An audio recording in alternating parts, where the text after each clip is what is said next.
Tonight on Canton Confidential. Very normal. Just a few friends out having some drinks. Until it all went wrong. She tells me that John didn't come home last night. On day 7 of testimony, we learn more about the man at the heart of this case. He was our friend. He was really good to me and my kids. And his relationship with Karen Reed, the woman now accused of his murder. They were affectionate toward each other, loving toward each other. We're bringing you the highlights from court. Canton Confidential, the Karen Reed murder trial, starts right now. Day 7 of testimony in the Karen Reed murder trial. Good evening, everyone. Welcome to Canton Confidential. I'm JC Monahan. And I'm Glenn Jones. Today, we were taken back in time before the night of January 28th, 2022, before John O'Keefe's body was found in the snow, and before the lives of their families were changed forever. This morning, 3 friends of Officer O'Keefe and Karen Reed took the stand, followed by a bartender from the Waterfall Bar and Grill and a married couple who knew of O'Keefe and Reed in passing. They were at the Waterfall the night before John O'Keefe died. Their testimonies were personal and at times emotional, recalling conversations and seemingly normal interactions with their friend. Those details giving us a more complete picture of who John O'Keefe was. Before we expand on that character sketch, let's start with an overview of what happened today. There's a lot to get to. Yeah, our Kirsten Glavin is live in Dedham with the moments you may have missed. Kirsten? Well, a number of people who testified today said they initially became friends because their kids were friends. What we're also learning this evening is what began as just a normal, very fun night out quickly took a horrible turn sometime after leaving the bar. These surveillance videos capturing a night of bar hopping from C.F. McCarthy's across the street to the Waterfall Bar and Grill. That is me, and that is John. Everything very normal. Just a few friends out having some drinks. The night before Boston police officer John O'Keefe was killed, O'Keefe, his girlfriend Karen Reed, and several friends seen drinking and chatting, listening to music. You didn't see any evidence of any problems between Karen and John O'Keefe? I did not. Some in the group even describing the couple's loving demeanor. So she started talking about how much he sacrifices, how he's unconditionally puts all his time and effort into the kids, how she admired him for that. They were affectionate toward each other, loving toward each other, and to the point where my wife even made a comment, why are you not like that with me? One bartender testifying that no one appeared overserved. Nobody really seemed highly intoxicated to you, correct? No. The defense then playing one clip showing Brian Albert and Brian Higgins appearing to play fight. Do you recall him doing any sparring? An overall rosy review of the night coming up short of describing how it all went wrong. Only several witnesses touching on the horrors that following morning. I see a lot of missed calls, a bunch of missed calls from Karen and missed calls from my wife's work. She tells me that John didn't come home last night. Even text messages read aloud to the jury. Go back home so you're safe with Kaylee. He will end up home. I bet he's on someone's couch. He's dead. Leaving court, the defense again pointing to that play fight before things turned violent. 2 guys grappling, sparring, looking like they're fighting, practicing fighting techniques. You tell me. Nothing is a surprise to me. My only surprise is why we're going through this. My daughter's factually innocent. She's been framed. Nice to see you. Now, prosecutors did note that the intimate details of the relationship between O'Keefe and Reed were never discussed that night, insinuating there may have been other issues behind closed doors.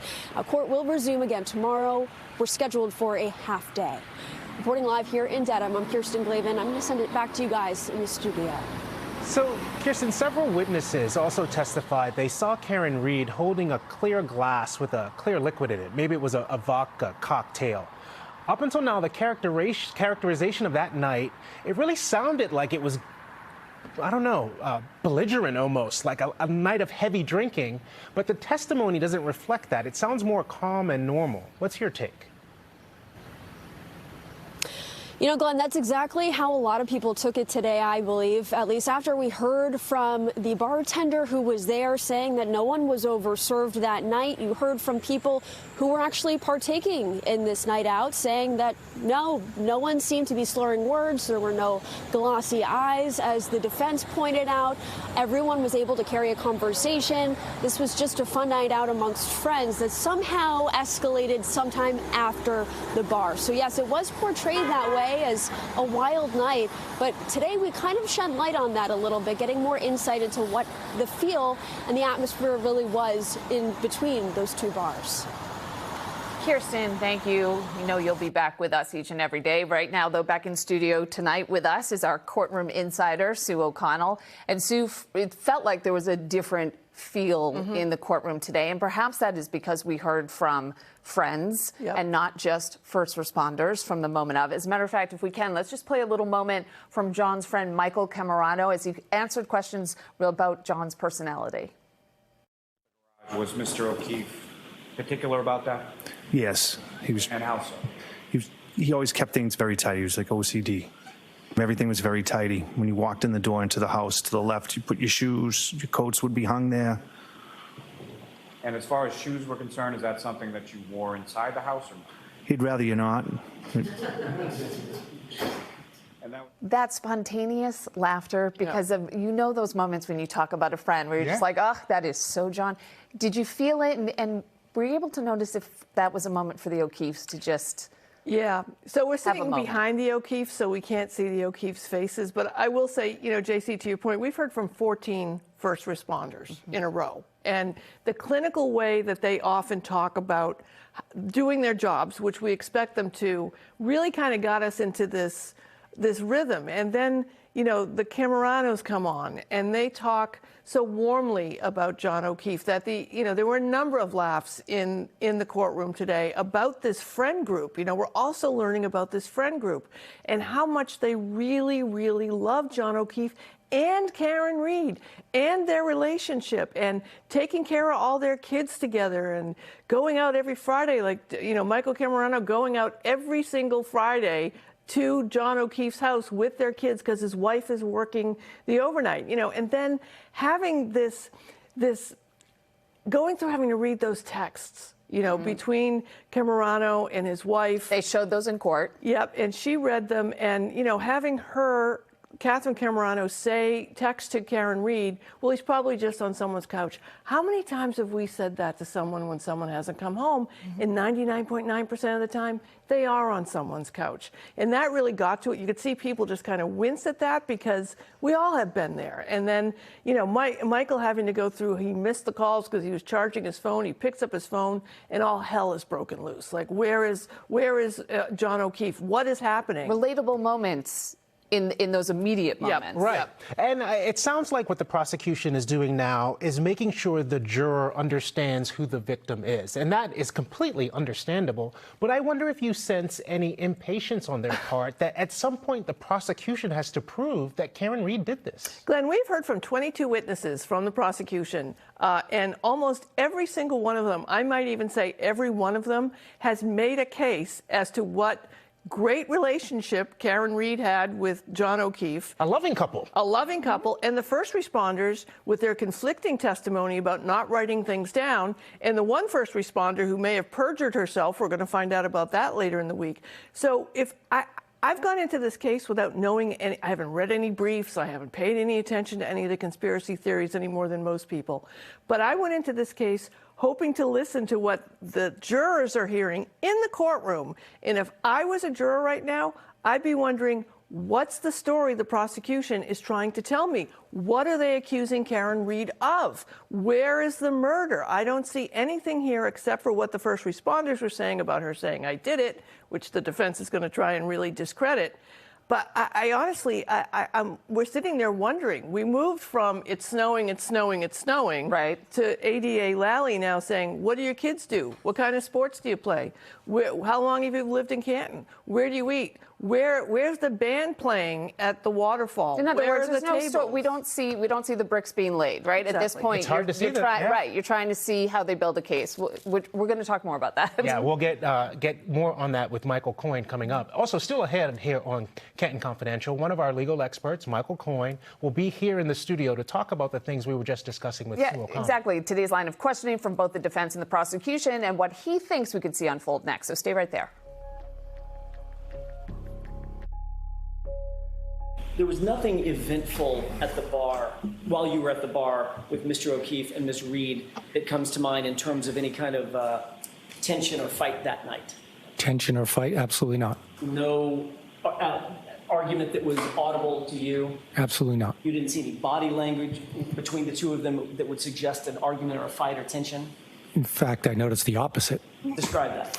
They were affectionate toward each other, loving toward each other, and to the point where my wife even made a comment, why are you not like that with me? Okay, that was a portion of Nicholas Kolakeith's testimony today. He and his wife were at the Waterfall Bar and Grill the night of January 28th, just hours before Karen Reed allegedly hit her boyfriend, John O'Keefe, with his car. Now, there's a chuckle here from them and from us in the sense that is, once again, a prosecution witness and once again painting a delightful picture of Karen Reed and the relationship that she had with John O'Keefe. Michael Coyne, you're our legal expert. What is the prosecution doing? And as we were just talking with Sue, where are the bricks to start building a case that she actually did do something? They're moving at an incredibly slow pace, and I do worry that the jury might be tuning out at some point. So we have to get to the real meat of it. The fact is they are trying to personalize him and give him some heart so that the jury can understand who it is that's been lost here. But in the process, they've also personalized her. They've made her sympathetic. She was a good parent. She was a good partner by all accounts up to now, and we've had a lot of witnesses testify to that. The problem is they really need to focus on what I would think should be the theme: the drinking, the driving, the death. That message has been inculcated in us since middle school, and I just don't see enough of it. I expected to see a night of hard drinking or much more evidence of that. Sure. The tab that was put in was it was modest. It was, Sue at an afternoon lunch. If we go by Sue's count, almost 24 prosecution witnesses, not only have they not helped the prosecution prove that Karen Reed did this, but they've only helped prove that she was a loving girlfriend and that maybe the law enforcement work in this was sloppy. So at some point, they need to prove something. So let me ask the question this way.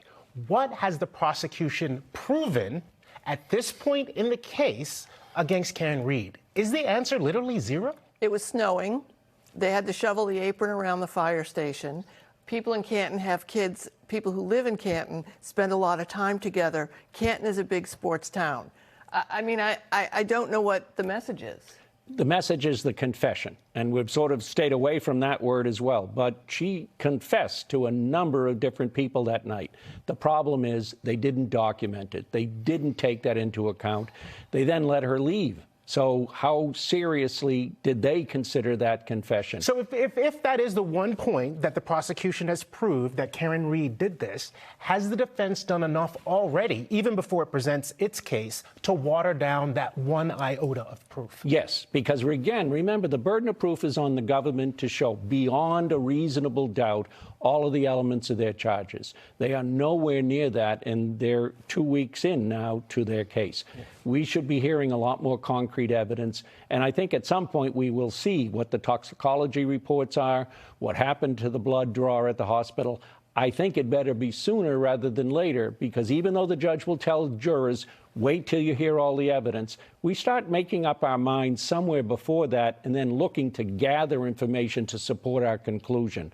I think the prosecution, if they don't do that soon, we're going to find that they're not going to meet their burden.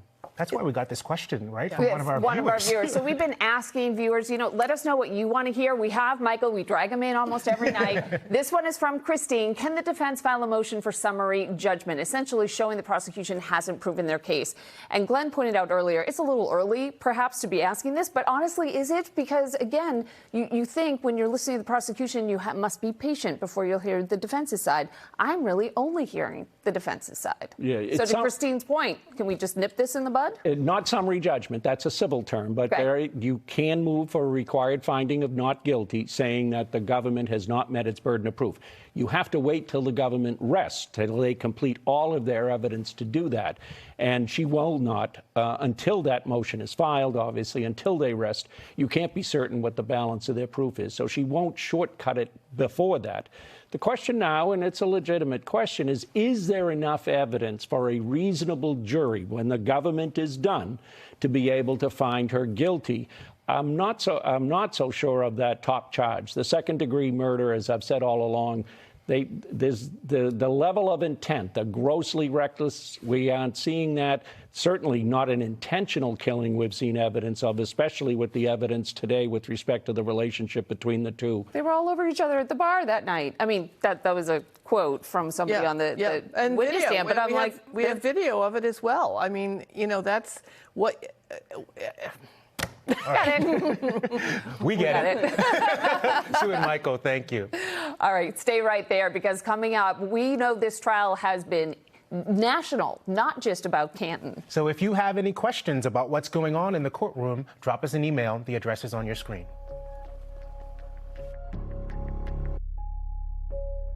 On the Commonwealth side, I agree there's a ton of repetition going on. We don't need to hear the background of every officer and first responder. We all know how snowy it was. Even in Florida. Back now on Canton Confidential, this case has gained national attention, and we've also seen it explode in popularity online. Right now, we want to bring in the man you just heard from there, Peter Tragos. He is a trial lawyer in Clearwater, Florida, where it's beautiful today, I am sure. He's host of a YouTube program called Lawyer You Know. Peter, thanks so much for being with us. And I got to ask you, how did you hear about this case and decide to follow it closely and kind of walk your followers through the testimony each day on YouTube? I really appreciate you guys having me. It's pretty simple how cases end up getting on my channel, and that's what people are asking for. Thousands of people were asking about this case, and there are certain cases we follow from the beginning and get into the nitty-gritty before the trial starts, and there are others we wait to hear what comes before the jury. And this was one I waited to hear until we saw what evidence actually came before the jury. And that means everybody that's in commenting on the case knows a lot more about it than I do, and boy, is it wild. Well, what about the fact that you're in Florida and you're hearing some what we would think are very unique New England moments, talking about, not just our accents, but Duncan, and also the way legally things are playing out in court? Does it feel like there's anything specifically Massachusetts about this trial? Well, I'll start with the Commonwealth. That's a little bit different than the prosecution or the state or the government. So they go with that. The way the judge is doing objections is a little different than we do it here. Of course, the accents, the small town nature of this case is pretty interesting to me. And I think there's some minor differences, but generally it's very similar to criminal cases here or anywhere else in the country that I have seen or been a part of. We played a clip from your show. You sounded exasperated about the pace at which the prosecution is putting on its case. We just had Sue O'Connell and Michael Coyne in here pretty much saying the same thing. What are the people who follow you say about that part of what we're seeing? Well, I mean, a lot of them are saying, she's innocent, this is a cover-up. And I'm trying to say, hold on, let's listen to the Commonwealth. Let's see what they have. Let's see what they present. But it's been 7 days. More than half the trials in the country are done in less than 7 days. And all they've done is kind of set up a background and not connected many, if any, dots to their theory of the case. And instead, their witnesses seem to be connecting dots for the defense. So I'm waiting for them to actually connect how they believe Karen Read did this and how they can prove it with objective evidence. Peter Tragos, you, Glenn, me, Sue, Michael Coyne, and a lot of other people waiting for the same thing. It's been unanimous tonight. It really has. It has. Thank you so much for joining us all the way from Florida. And if you want to hear more from Peter, remember he has his YouTube page, Lawyer You Know on YouTube. Peter, thank you. Canton Confidential, the Karen Reed murder trial. We'll be back right after this.